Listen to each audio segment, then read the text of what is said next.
Feni Ria Andriani, 42, Ketua Program Membina Ekonomi Keluarga Sejahtera, diduga menjadi korban pembunuhan dan pembakaran setelah hilang selama sepekan di Nagari Guguak 8 Koto, Kecamatan Guguak, 50 Kota, Sumatera Barat.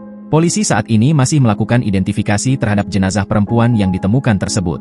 Jenazah Feni ditemukan dalam kondisi mengenaskan berupa tulang belulang di belakang rumah pasangan suami istri yang merupakan nasabahnya. Masyarakat setempat melaporkan penemuan tersebut ke pihak berwenang, yang segera mengirimkan tim ke lokasi untuk mengumpulkan bukti dan informasi. Keterangan tersebut berawal dari masyarakat yang menemukan adanya jenazah, hanya tinggal tulang berada di belakang salah satu rumah pasutri yang merupakan nasabah dari korban. Karena penemuan tersebut, Polres 50 Kota bergerak ke lokasi untuk mencari informasi dan bukti-bukti.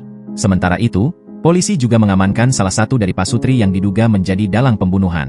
Kapolres 50 Kota, AKBP Ricardo Condrat Yusuf mengatakan pihaknya masih melakukan proses penyelidikan terhadap pelaku dan proses identifikasi terhadap jenazah yang ditemukan.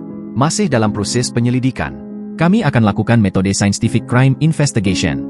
1 orang sudah diamankan, 1 lagi masih dalam pengejaran, katanya kepada wartawan, Kamis, 4 Juli 2024. Ricardo juga menyebutkan pihaknya tengah melakukan pemeriksaan intensif terhadap terduga pelaku yang sudah diamankan.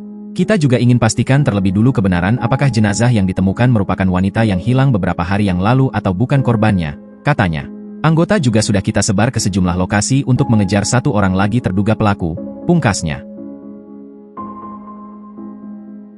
Download Tribun X sekarang, menghadirkan lokal menjadi Indonesia.